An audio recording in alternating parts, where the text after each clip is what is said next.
Olá pessoal, tudo bem? Professor Tony. Então hoje eu vou resolver fazer um vídeo para vocês, falando sobre a análise gráfica referente ao trabalho de uma força, tá? Porque eu vi que alguns alunos tiveram bastante dificuldade, apresentaram dúvidas. Então eu vou tentar fazer um vídeo rápido, tá? Só para a gente abordar essa questão. Então, muitas vezes, nos é fornecido um gráfico, desse tipo, onde nós temos um gráfico de força por posição. E é solicitado o trabalho, né? Qual é o trabalho que essa força F realiza para deslocar um corpo qualquer, né, da posição A até a posição B, por exemplo. E embora nesse caso aqui a força, né, ela seja constante, isso não é necessário, né? Então a força ela pode ser, ela não precisa ser constante, né, no tempo, mas a ideia principal aqui é a seguinte: se nós soubermos calcular a área deste gráfico, nós vamos saber calcular o trabalho desta força, tá? Então, o trabalho que a força F realiza para deslocar, né, qualquer corpo da posição A para a posição B vai ser numericamente igual à área desse gráfico, tá? Então, como eu falei, a força não necessariamente ela precisa ser constante. Aqui ela está constante, né, como um exemplo, mas não é necessário, tá? Então, desde que a gente saiba calcular a área deste gráfico, nós saberemos calcular o valor do trabalho. Tá? Então, olha lá. A força F não precisa ser constante. Desde que saibamos calcular a área sob o gráfico, poderemos encontrar o trabalho realizado pela força, tá? No caso, a força F. E o trabalho ele vai ser igual à área do gráfico. Então, esses três pontos aqui são importantes, tá? Então, por exemplo, ó, você pode ter um gráfico desse tipo, né, diferente daquele anterior, onde você tem a força mudando conforme o tempo passa, né? Conforme o corpo vai se deslocando, né, a intensidade da força ela pode estar se alterando. Tá? Então, eu vou novamente, né, se eu souber calcular esta área aqui, eu vou saber calcular o trabalho. E a força ela pode ter, ou melhor, ela pode variar, né, de forma diferente né, nós não precisamos ter uma área bonitinha igual essa aqui, né? A força pode variar de qualquer forma. Se nós soubermos calcular a área, nós vamos saber calcular o trabalho, tá? Claro que nesse caso aqui, né, nesse segundo caso, vocês não vão trabalhar, vocês não vão ver. Por quê? Porque isso aqui precisaria de uma matemática um pouco mais avançada. Então, a gente vai trabalhar sempre com figuras geométricas conhecidas, tá? Para quando nós vamos trabalhar com uma força variável, tá? Então, o trabalho de uma força variável no tempo, né, pode ser obtido através de análise gráfica. E sempre vamos trabalhar com figuras geométricas que vocês conhecem, porque a ideia aqui é entender a mecânica do sistema, tá? Então, outro detalhe importante, tá? É esse aqui, ó. Imagine que foi fornecido este gráfico para vocês, tá? De força e aqui, né, posições, né, que o corpo pode ocupar ao longo do tempo.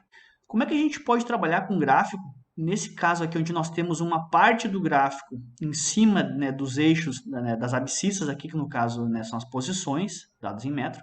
Como é que nós podemos calcular o trabalho dessa força, que muda no tempo, né, mas que uma parte do gráfico está acima desse eixo e uma parte do gráfico está abaixo? Como é que a gente pode trabalhar? Bom, aqui a ideia é o seguinte, você divide, né, o gráfico em figuras geométricas que você conheça e vai analisar. No caso, o S1, essa área aqui, S1, né, é um triângulo, e como ele está acima do eixo das abscissas, né, no eixo das posições, o trabalho vai ser positivo. Tá? Já essa segunda área aqui, né, ela está abaixo do eixo, então ela vai ser um trabalho negativo. Então a ideia é a seguinte: se a área do gráfico estiver acima do eixo das posições, o trabalho é positivo. Aí você calcula o valor do trabalho, né, de acordo com a área da figura geométrica. Se a figura geométrica, né, ou melhor, o gráfico estiver abaixo do eixo das abscissas, você vai ter um trabalho negativo. Então, nesse caso aqui, né, a nossa área S1 ela representa um trabalho positivo, tá aqui ela, e a área S2 representa um trabalho negativo. Está aqui ela, tá? Então eu tenho uma área aqui e outra área aqui. Como é que eu vou calcular o trabalho total nesse caso? Bom, primeiro eu vou obter este trabalho aqui, depois eu vou obter este trabalho aqui, depois eu vou somar os dois. Como um é positivo, outro é negativo, um vai acabar diminuindo do outro. tá? Então, o trabalho total é calculado como a soma dos trabalhos, ou melhor, a soma das áreas que você vai calcular, tá? Se a área for positiva, você vai somando as áreas. Se as áreas são negativas, né, você vai também da mesma forma, tá? Só que se eu tenho áreas positivas e áreas negativas, obviamente uma vai diminuir da outra. E você vai ter que ver quem é maior. Se o trabalho positivo é maior, o trabalho total vai ser positivo. Se o trabalho negativo for maior, quer dizer que o trabalho vai ser, né, o trabalho total vai ser negativo, tá bom? Então aqui são algumas das áreas, né, das figuras geométricas que podem, né, vocês podem encontrar nos exercícios, né, por exemplo, um quadrado. Então, um quadrado, como é que eu obtenho a área do quadrado? Né? A base, ou melhor, tem lados iguais, né? Então, se um lado é B, o outro lado é B, a área vai ser B vezes B, ou seja, lado vezes lado. Então, aqui eu calculo a área de um quadrado. Trapézio também, então, eu posso ter este trapézio aqui, posso ter este trapézio. Ah, professor, eu não sei, não vou me lembrar calcular do trapézio. Então, você pode, né, muitas vezes, dividir esta área aqui em figuras que você conheça. Ó. Por exemplo, esta aqui, ó, eu posso pegar aqui como se fosse um triângulo, né? Desde que eu saiba esse tamanho aqui e essa altura. Aqui também eu posso, né, dividir, então, em triângulos e retângulos. Ou seja, sempre que você não souber a figura geométrica, a área, você pode ou pesquisar, né, e tentar decorar a figura geométrica, ou você pode pegar figuras geométricas base, né, como retângulo, triângulos, e tentar dividir a figura em formas que você conheça e depois calcular essas áreas. Tá? Mas a ideia é que, então, no material de vocês, tem essas áreas, né, vocês podem olhar quando quiserem. Né? Eu recomendo que vocês, né, de certa forma, tentem lembrar dessas áreas, tá? Vai ser importante. Então, só para finalizar, o exercício proposto, né, que foi colocado para você na atividade. Então, com base no gráfico, determine o trabalho realizado pela força para deslocar o corpo. Então, de 0 até 5 metros. E aí, perguntado se o trabalho é positivo ou negativo. Que é B, de 5 a 8 metros, e o trabalho é positivo ou negativo. E de 0 a 8, pergunta se o trabalho total é positivo ou negativo. Então, o que a gente tem que olhar aqui? Né? Se você fez, excelente. Se você não fez, presta atenção. Tá? Então, aqui eu tenho um gráfico, né, que me fornece de 0 até 5 centímetros, eu tenho, né, uma força aqui. Ou melhor, de 0 a 5 metros eu tenho uma força. E de 5 a 8 metros, a força é outra. Né? Então, como é que eu posso trabalhar esse gráfico? Bom, de cara você já sabe, né, que esta figura geométrica aqui ela está acima do eixo, né, das posições. Então, aqui o trabalho vai ser positivo. Você não precisa nem...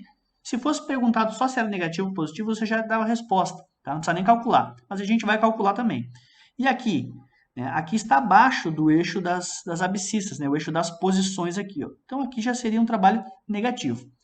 Bom, se o trabalho total de 0 até 8, eu vou ter que calcular esse aqui, ver quem é maior, né? E depois saber se o resultado vai ser positivo ou negativo, tá? Então, olha só.